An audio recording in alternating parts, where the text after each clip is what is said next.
Okay, so now we're looking at the muscles back here, the hamstrings and the glutes.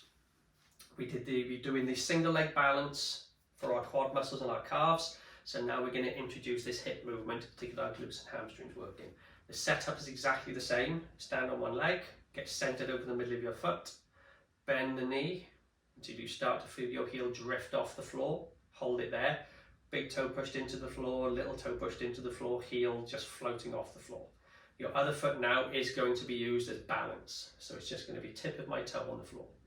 So now I'm holding this position and I'm pushing my foot through the floor all the time. I'm now going to send this hip backwards, but I'm not going to let this knee move forwards or bend particularly.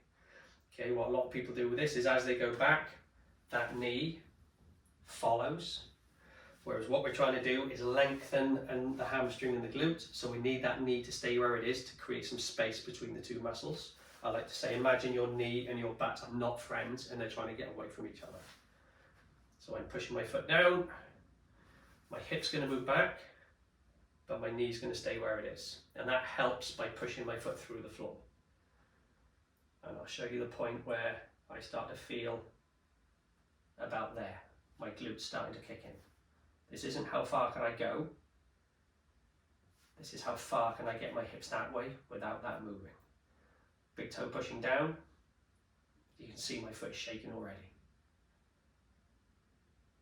Okay, 30 to 45 seconds, which is a long time if you get this right.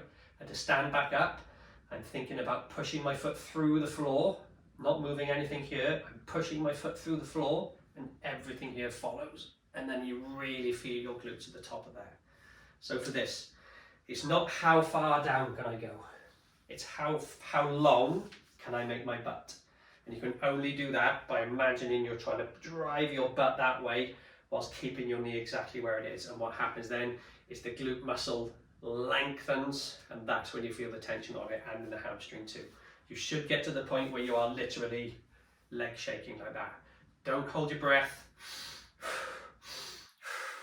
Confident breathing throughout, and when you come back up, like I said, don't just stand from the hip, push the foot, push the foot, push the foot, and then the glute will really kick in at the top. 30 to 45 seconds on one leg, get your breath back, little rest in between, 30 to 45 seconds on the other leg.